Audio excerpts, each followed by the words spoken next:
이번 주 수요일은 무슨 날일까요? 네, 6.25입니다. 6.25. 네. 모르셨나요? 네. 올해 몇 주년인지 아시겠죠? 6.25 기념. 몇 년도에 6.25가 발발했죠? 예, 그러니까 대충 생각하시면 75주년이 되겠습니다. 그러니까 우리 성도님들 중에 75세가 넘으시는 어르신들은 6.25 이전에 태어나신 거죠. 네. 6.25 이전에 태어나신 분들은 젊으신 거예요. 그렇죠? 네. 안 젊으시구나. 알겠습니다. 자, 돌아오는 수요일은 6.25 75주년이 되는 그런 날입니다. 저는 그때 태어나 보지 않았기 때문에 얼마나 전쟁이 힘들고 어려웠는지는 잘 알지 못합니다. 역사적인 자료들 또 6.25를 경험하신 분들의 이야기를 통해서 간접적으로 경험했을 뿐입니다. 1950년 6월 25일 북한의 기습적인 남침으로 인해서 한국전쟁, 6.25 한국전쟁이 발발하게 되죠. 1953년 7월 27일에 휴전하게 되는데 약 3년하고 1개월 정도 전쟁이 진행이 되었습니다.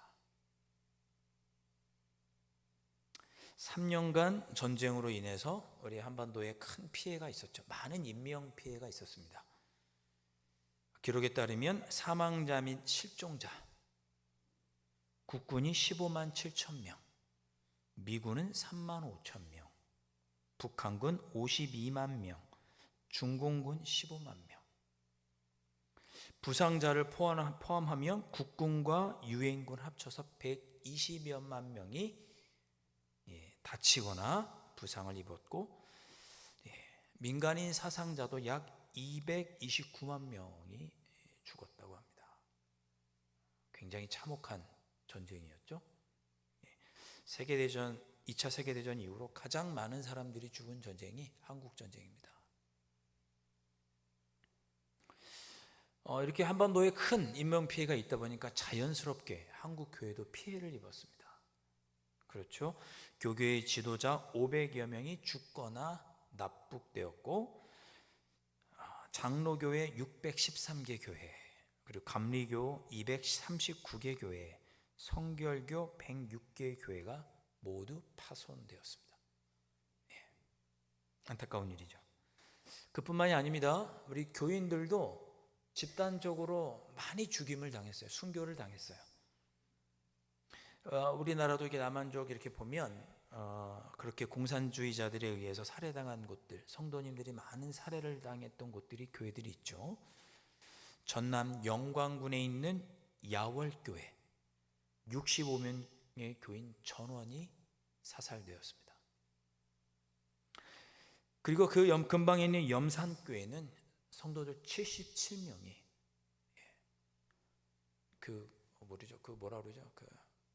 강둑이라고 그러나요? 거기서 죽창에 돌에 묶여서 그렇게 죽었죠. 77명. 충남 논산의 병천교회 66명이 순교당했고, 임자도에 있는 진리교회는 46명이, 전북 정읍에 있는 두암교회는 23명이 집단으로 순교를 당했습니다. 이런 전쟁의 고통 중에 한국 교회와 성도들이 많은 이런 피해를 보았는데, 이런 공산당의 핍박과 압제 가운데서 한국 교회는 이런 생각을 했습니다. 첫째, 한국 전쟁은 동족 상잔의 비극이다. 그렇게 생각을 했습니다. 같은 동족이 싸우니 얼마나 슬픈 일입니까? 두 번째로는 하나님께서 악한 원수들과 싸우시는 싸움이다. 그렇게 보았습니다. 악한 공산 세력으로부터 우리를 구원하시고자 하시는 하나님의 싸움이라고 한국전쟁을 이해하고 받아들였습니다. 그리고 무엇보다 한국전쟁은 악한 자들에 대한 하나님의 심판이 될 것이다. 그렇게 한국교회는 생각하고 이 전쟁을 위해서, 또 나라 민족을 위해서 기도했습니다. 자, 이런 상황에서 한국교회는 진정 나라와 함께하는 교회로 거듭나게 되는데, 일제 압제 때뿐만 아니라 전쟁 중에도, 6.25 전쟁 중에도 한국교회는 맡은 바 소의 힘을 다했습니다. 구국기도회뿐만 아니고 의용대를 모집하고 군목 활동을 하고 병사들을 위문하고 선교하고, 특별히 전쟁 중에 부상을 당한 우리 상위 용사들, 상위 군인들을 격려하고 그들이 다시 정상적인 생활을 하거나 또는 회복해서 다시 전쟁을 할 수 있도록 돕고 섬기는 일을 누가 했느냐? 한국교회가 했습니다. 네, 한국교회 대단합니다. 대단해요. 그래서 학자들은 평가하기를 한국교회는 대한민국 국토의 수호자다, 이렇게 학자들이 한국교회를 평가하기도 했습니다. 이 대한민국을 지킨 국토의 수호자가 누구냐? 한국교회다. 예, 학자들이 그렇게 평가하기도 했습니다. 제가 세계 모든 나라의 그 교회 역사를 다 아는 것은 아니지만, 적어도 우리나라에 있어서, 한국 교회에 있어서 신앙 전통은 뭐냐? 나라 민족을 위해서 기도하고 헌신하고 물질적으로 섬기는 것이 한국 교회의 신앙 전통입니다. 6.25 때만 그런 게 아니고 일제 압제 때도 그랬고, 그 이후로 대한민국이 힘들고 어려울 때마다 교회는 이 나라 민족을 위해 바로 세우기에 앞장섰습니다. 그것이 한국 교회의 신앙 전통이에요. 그러니까 저와 여러분의 마음속에는 이 전통이 비록 6.25를 겪지 않았다 할지라도 이 전통이 새겨져 있어야 되는 거죠. 한국 교인이라면 나라 민족을 위해서 기도하고 나라의 어려움 앞에 헌신하며 섬겨야 합니다. 그것이 한국 교회의 전통이에요. 전통. 자, 이러한 신앙의 전통을 이어가는 한국 교회를 하나님은 기쁘게 사용하셨습니다. 하나님 나라 영광을 위해서 기쁘게 사용하셨어요. 2024년 기준으로 한국은 미국 다음으로 세계에서 두 번째로 많은 기독교 선교사를 파송하는 국가입니다. 2023년, 그러니까 코로나 중에도 약 21,917명이 전 세계 175개국에 파송이 되어 있었습니다. 미국 다음으로 가장 많은 숫자의 선교사를 파송한 나라가 어디냐? 대한민국입니다. 심지어 인구 100만 명당 선교사 파송 숫자를 세면 1014명으로 미국보다 많습니다. 미국은 인구 100만 명당 선교사 파송 숫자가 614명이에요. 저희가 인구 100만 명으로 따지면 미국보다 더 많이 선교사를 파송하는 거예요. 성도 수는 860만 명, 개신교 860만 명, 천주교는 580만 명이라고 합니다. 합쳐서 예수 그리스도를 나의 구주로 고백하는 인구가 남한 전체의 31% 정도 됩니다. 그러니까 10명 중에 3명은 예수 그리스도를 나의 구주로 고백하고 있는 거죠. 그런 나라가 우리 대한민국입니다. 해방 직후에는 겨우 2%에 불과했던 기독교 인구는 18.4%까지 성장했고, 우리 교회는 아니지만 여의도에 있는 순복음교회는 80만 명의 성도가 있는 한때 세계 제1의 가장 큰 규모의 교회가 되기도 했습니다. 하나님께서 나라 민족을 위해서 기도하고 순교하고 헌신하는 이 한국교회를 기쁘게 보시고 이렇게 성장시켜 주신 거죠. 뭔가 이렇게 좀 가슴이 좀 뿌듯하고, 아 그렇구나 하는 표정이 안 보이시네. 네. 저는 뿌듯하더라고요. 아 그렇구나, 우리 대한민국이 이렇구나, 한국교회가 이랬구나. 하나님께서는 6.25 한국전쟁과 공산당의 핍박 속에서도 한국교회를 통해 역사하셨습니다. 아멘. 오늘 18절 말씀 그대로죠. 18절 말씀이 이렇게 기록하고 있죠. 또 내가 내게 이르노니 너는 베드로라. 내가 이 반석 위에 내 교회를 세우리니 음부의 권세가 이기지 못하리라. 아멘. 공산당의 압제, 음부의 권세 속에서도 감히 하나님의 교회를 그들이 이기지 못한 것을 한국교회가 증명한 것입니다. 대단한 거죠, 한국교회. 여러분, 교회만 성장했을까요? 한국교회를 통해 하나님은 대한민국에 복을 주셨죠. 교회와 함께 우리 대한민국도 성장했습니다. 6.25 직후에는 1인당 GNP가 $80, 10만 원이 채 못 됐습니다. 올해는 33,000달러로 예상을 합니다. 4,500만 원. 몇 배가 성장한 건가요? 경제 규모 세계 11위, 군사력으로는 세계 5위의 군사력을 가지고 있고, 전 세계가 부러워하는 민주주의의 선진국, 문화 강대국이 대한민국입니다.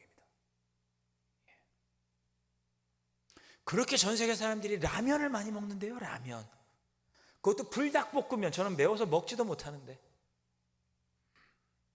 라면은 좀 먹어줘야 유행을 타는 사람이구나. 세상 사람들이 그렇게 생각하나 봐요. 한국교회가 나라와 민족을 위해서 기도하고 주님 오실 때까지 땅끝까지 그 어떤 나라보다 많은 비율로 선교사를 파송하며 복음을 증거하는 일에 힘쓴다면, 하나님은 한국교회를 통해 이 나라의 민족을 이렇게 아름답게 큰 영광을 받는 나라로 삼아 주실 줄로 믿습니다. 그래야 할 사명이 또한 저 여러분에게 있는 거죠. 자, 하나님께서 이렇게 교회를 통해 역사하시고 하나님의 뜻을 이루어 가실 것입니다. 앞으로도 그러시겠죠. 한국교회를 통해서 그렇게 하실 줄로 믿습니다. 그런데 이것은 우리 나만의 교회만일까? 남한 교회만 그럴까? 아니요.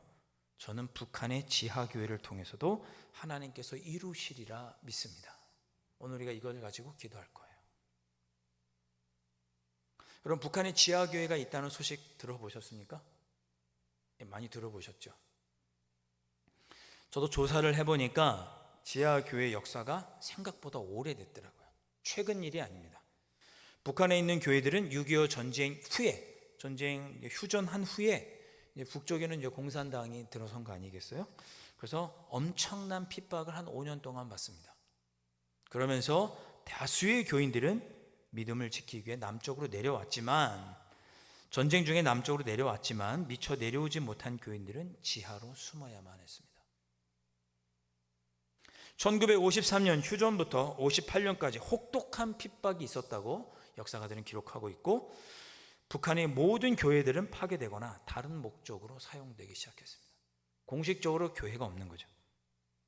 김일성이 공산당으로 영입했던 강양욱 목사, 1946년에 설립한 조선 기독교 연맹도 1959년에 폐쇄되었다고 합니다.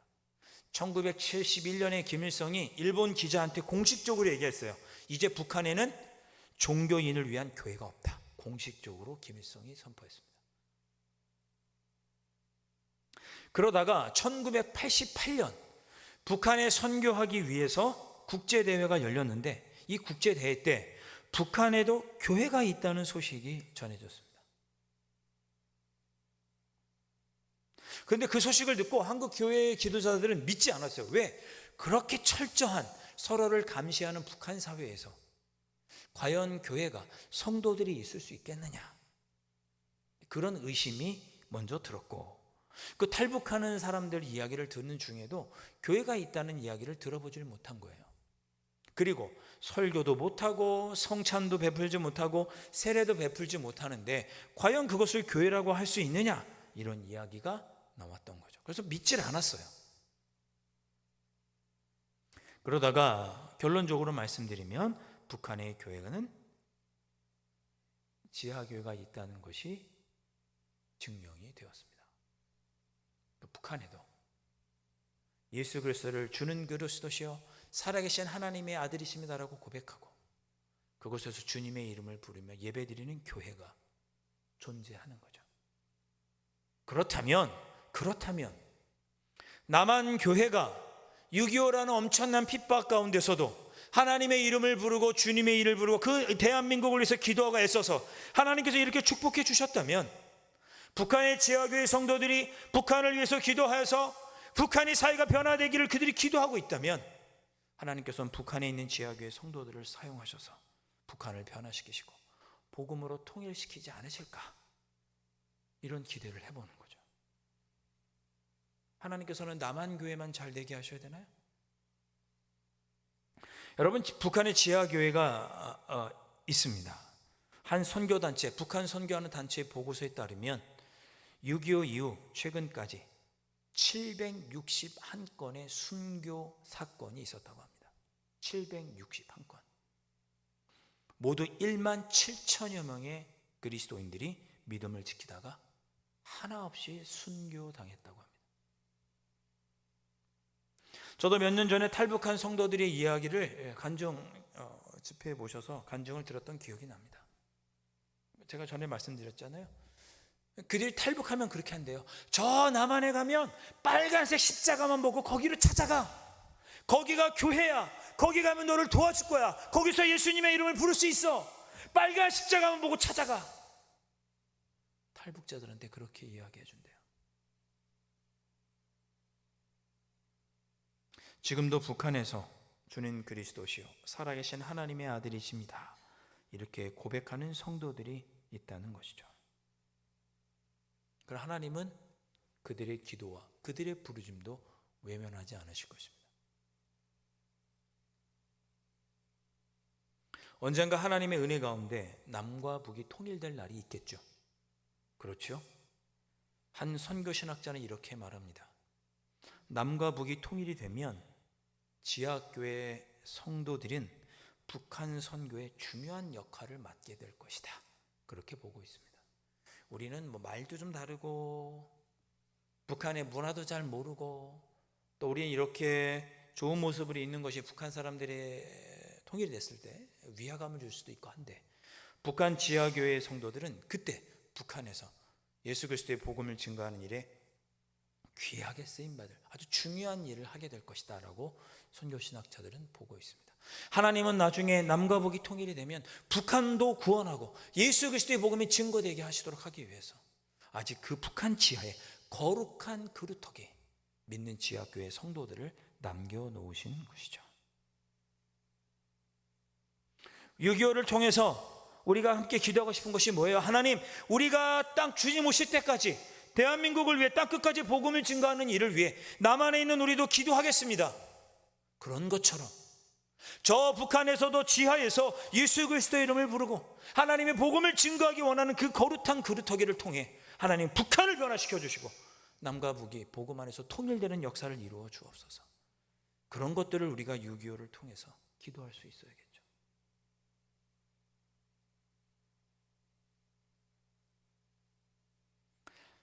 자, 우리 오늘 읽었던 말씀 다시 한번 읽고 우리 기도했으면 좋겠습니다. 읽었던 말씀 중에서 17절부터 19절까지 제가 17절 읽고 여러분 18절 읽어주시고 19절은 우리 함께 읽겠습니다. 예수께서 대답하여 이르시되 바요나 시몬아 내가 복이 있도다. 이를 내게 알게 한 이는 혈육이 아니요 하늘에 계신 내 아버지시니라.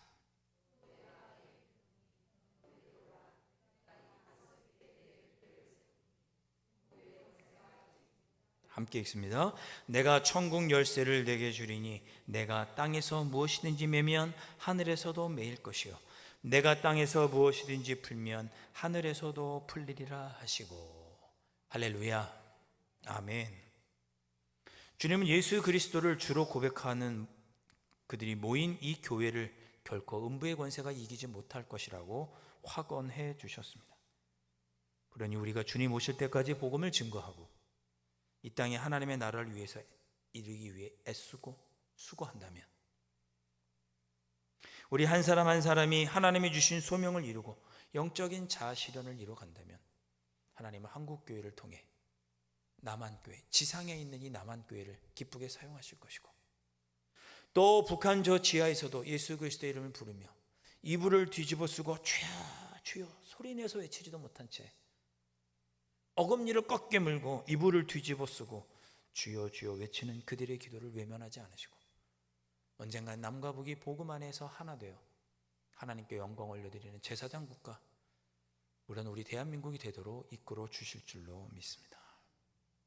6.25 75주년을 앞두고 그날 수요일인데 여러분의 삶에 계신 자리에서 우리나라 민족을 위해서 기도하시고 북한을 위해서도 기도해 주시고 복음 안에 우리가 언젠가 통일되어서 하나님의 영광을 나타낼 수 있게 해주십시오 라고 나라 민족을 위해 기도하시는 그런 여러분들 되실 수 있기를 주님의 이름으로 축원드립니다.